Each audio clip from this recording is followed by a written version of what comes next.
Iran Israel जंग तो खत्म हो गई, लेकिन ईरान ने इस जंग से क्या सीखा? क्या भारतीय लिबादे में छुपे इसराइली जासूसों की गिरफ्तारियों के बाद ईरान भारत के साथ अपने ताल्लुकात पर नजरसानी करेगा? और क्या चाबहार बंदरगाह का कंट्रोल भारत से लेकर चीन के हवाले किए जाने का भी कोई इम्कान है? ऐसे बहुत से सवालात हैं। इन सवालात का जवाब जानने की कोशिश करते हैं। खुर्रम करीम साहब मेरे साथ मौजूद हैं।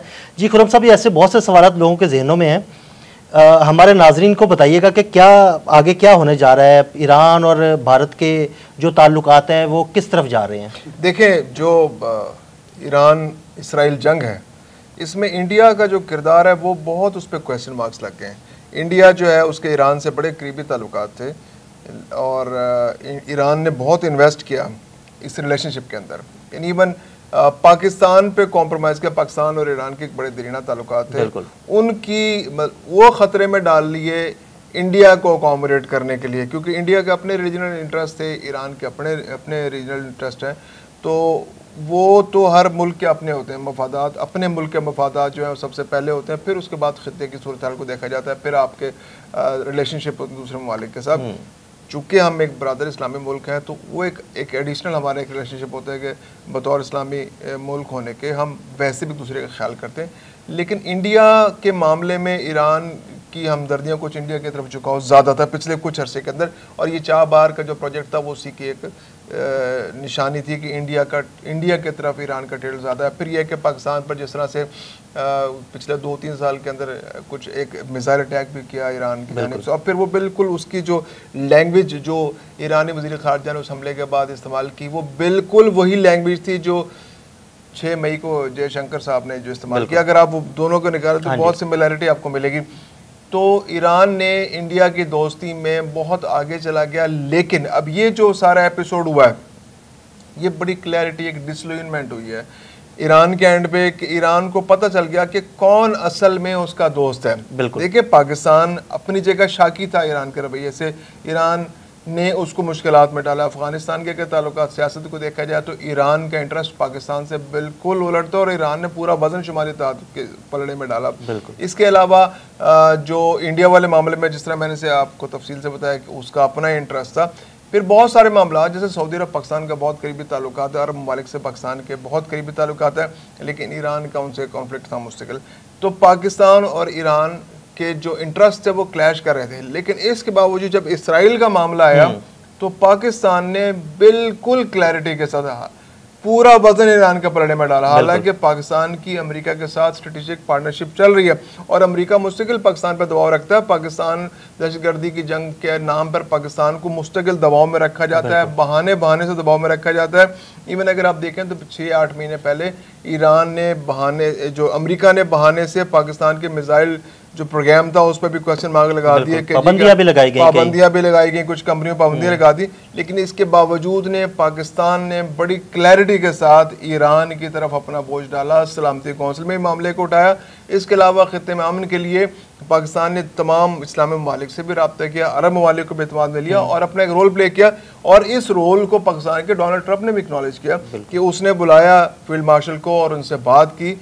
और बहुत सारे लोग तो ये कह रहे हैं कि वो जो मुलाकात है उसके असरात हैं, ये जो फ्रूट्स आपको मिल रहे हैं कि ये जंग बंदी जो हुई है उसके बाद जो, क्योंकि एक ऐसा बाएतमाद मुल्क चाहिए था कि जो दोनों मुल्कों के दरमियान राब्ते का किरदार अदा कर सके।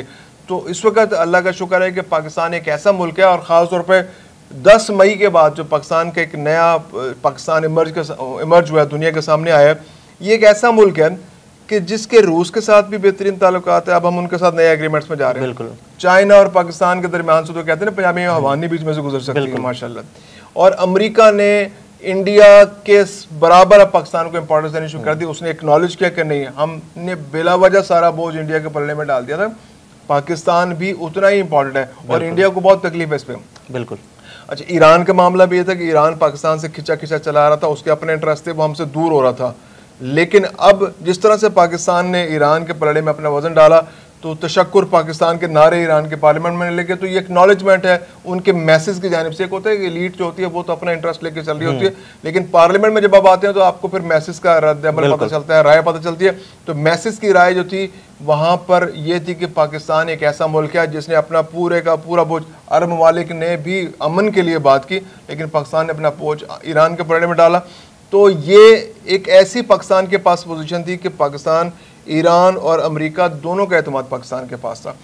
तो आने वाले दिनों में ये चीज़ें और भी खुल के सामने आएंगी। अभी तो हम अंदाजे लगा रहे हैं, हम तो अभी डॉट्स मिला रहे हैं बैठ के कि एक मुलाकात हुई फील्ड मार्शल साहब की उनसे, डोनाल्ड ट्रंप से, और वहाँ पे मिडल ईस्ट की बात हुई, उस मिडल ईस्ट में अमन के लिए बात हुई और पाकिस्तान ने अमन पे जोर दिया और उन्होंने कहा जी कि पाकिस्तान ईरान को अमेरिका से बेहतर जानता है। ये ट्रंप के मुंह से भी बात निकली और अब 3 दिन बाद अमन हो गया, सीज फायर हो गया।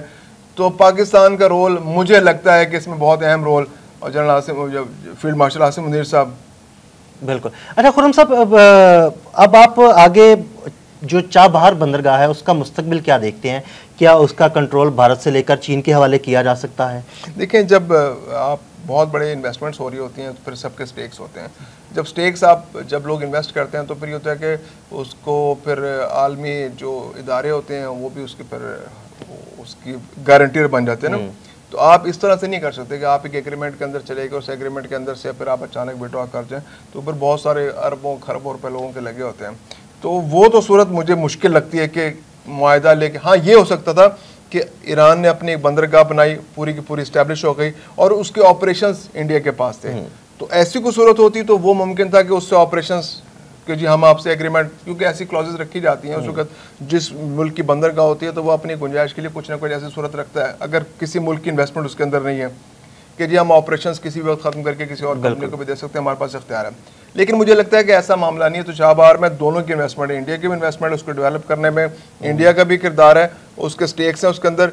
तो ये मुश्किल होगा कि इंडिया से लेके वो किसी और मुल्क को दे दी जाए। अगर ऑपरेशंस होते तो ये मुमकिन था, और जिस सूरत हाल पे मामला पहुंच चुके हैं, जिस नहज पहुंच चुके हैं, तो ये क्वाइट पॉसिबल था। लेकिन इसके बावजूद भी अब यह है कि ईरान यकीनन इंडिया को कट्टोसाइज करेगा। ईरान की पार्लियामेंट में भी डिस्कशंस हो रही हैं, इंडिया के किरदार पे बहुत सारे सवाल उठा रहे हैं। और फिर इंडिया जो है इस पिछले मई जून के अंदर, ये 2 महीनों के अंदर इसराइल का जो सही मानों में अगर कोई दोस्त उभर के सामने आया तो इंडिया, और इंडिया तो इंस्पिरेशन लेता है वहां से। देखे ना, एक मोदी जो है यहाँ बैठा हुआ है, हाँ जी, और एक मोदी वहां बैठा हुआ है, तेल अवीव के अंदर बैठा हुआ है। तो ये 2 मोदी जो है, इन 2 मोदियों ने मिलकर जो है ना पूरे खित्ते के अमन को, दुनिया के अमन को खतरे में डाल दिया है। वो जंग जो मोदी ने हम पे मुसल्लत की थी, वो भी वो तेल अवीव वाले मोदी ने उससे कहा था। बिल्कुल, वो वहां से इंस्पिरेशन ली थी। उसने कहा यार देखो, जैसे हम गजा को डील कर रहे हैं, तुम भी पाकिस्तान को ऐसे डील करो ना। ये बांग्लादेश, ये जो श्रीलंका, ये नेपाल, भूटान, ये जो छोटे छोटे मुल्क हैं, इनके सामने तुम क्यों अलग, जिस तरह तुम मुल्कों से डील करो, ऐसे पाकिस्तान को भी डील करोगे। जरा धड़का उनका मारा और वो जनाब लेमिनेट हो गया, और आराम से जैसे आपने चाहा उसने सारी बातें आपकी मान ली। तो वो उनसे आइडिया लिया। वो तेल अवीव वाले मोदी साहब ने कहा कि तुम यहाँ ये काम कर दो, हम जैसे गजा डील करें। अब मोदी साहब, यहाँ वाले मोदी साहब, उन्होंने समझा कि ये भी गजा है। बिल्कुल, तो उन्होंने गजा समझ के किया, तो आगे से चपेटे पड़ गई, तो वो फिर लेट हो गया, खुद उनको मार पड़ गई। तो वो जो 2 मोदी हैं, इनकी वजह से जो है ना सारी खराबी हो रही है। एक मोदी जो है उसको तो पाकिस्तान ने डील कर लिया था, अब दूसरा मोदी जो है नेतन्याहू। आप देखें, जो रजीम चेंज की बात हो रही थी ना ईरान के अंदर, अब रजीम चेंज इसराइल के अंदर होगा इंशाल्लाह, क्योंकि उसने अपनी सियासत को बचाने के लिए सारी हरकतें की। बिल्कुल, वो नहीं कर सका रजीम चेंज ना ईरान के अंदर, क्योंकि ईरान ने बता दिया कि इस तरह से पॉसिबल नहीं है। बिल्कुल, एक्सपर्ट्स ने भी बता दिया कि आप जब तक जमीनी फोर्स अंदर नहीं उतारेंगे ना, तो रजीम चेंज नहीं होगा। आप बम मारते रहे, जितने मर्जी बम मार लें, उस रजीम थोड़ी चेंज हो जाना है। आप उनके जितने बंदे शहीद कर दें, उनके पास उसका है बैठा हुआ नंबर 2 आ जाएगा, उसका नंबर 2 आ जाएगा, उसका नंबर 2 आ जाएगा। जो बंदे शहीद होने के लिए तैयार हो ना, उनको आप कुछ नहीं कर सकते ना। तो ईरानी तो तय थे, उनका इंटेंट क्लियर था कि जनाब हमने तो शहीद होना है, हमने इसराइल से नहीं हारना। अब अमेरिका ने भी रियलाइज कर लिया 13 दिन के अंदर कि भाई ये तो बड़ा मुश्किल काम है, ये रजीम चेंज मिसाइलों से नहीं हो सकता, क्योंकि मिसाइल के जवाब में मिसाइल आएगा। अच्छा, अब ये देखें कि मिसाइल ईरान का जब चलता है और वो अमेरिका में वहाँ इसराइल पहुँचता है, तो इसराइल को एयर डिफेंस सिस्टम ऑन रखना पड़ता है। बिल्कुल, एयर डिफेंस सिस्टम ऑन रखना दुनिया का महंगा तरीन काम है। अब एक अंदाजा है, ये जो इसराइल का जो एयर डिफेंस सिस्टम है, इसको फुली ऑपरेशन रखने में उनके रोजाना $280 मिलियन खर्च। बिल्कुल बिल्कुल। अब $280 मिलियन आप खर्च करें, 13 दिन में आपने $3.5 अरब झोंक दिए सिर्फ एयर डिफेंस सिस्टम को ऑपरेशन रखने में। और उसके बावजूद कई मिसाइल जो है ना वो अपने टारगेट पे हिट भी किए। वो तो आप इतने मिसाइल, अब देखें ईरान के पास तो ऑप्शन ही है कि ना, ईरान को तो दुनिया जहाज नहीं दे रही, उसको तो दुनिया को कोई मुल्क जहाज नहीं दे रहा। उसके पास जितने जहाज हैं 1979 से पहले के हैं, जो अच्छे जहाज हैं उसके पास, उसके पास क्या ऑप्शन है, जमीनी फौज वो इसराइल में उतार नहीं सकता। तो उसने क्या किया, उसने सारी इन्वेस्टमेंट अब मिसाइल के ऊपर कर रखी। अब वो 10, 12, 15 मिसाइल तो नहीं बना के बैठा भाई, 100, 200 तो नहीं बना के बैठा वो, उसने यार सारा पैसे मिसाइलों पे लगाया हुआ है, हजारों मिसाइल बना रखे हैं। फिर उसके बाद बैकअप भी है कि नए मिसाइल बनते चले जाए। तो इसराइल को अंदाजा हो गया कि यार ये तो हमारा एयर डिफेंस सिस्टम $280 मिलियन रोजाना खर्चा, लंबी जंग तो हम अफोर्ड नहीं कर सकते। जब जरा मूड होगा ईरान का 2, 4, 6 मिसाइल हम पे फेंक दिया जाएगा, फिर हमारा 280 मिलियन का खर्च हो जाएगा।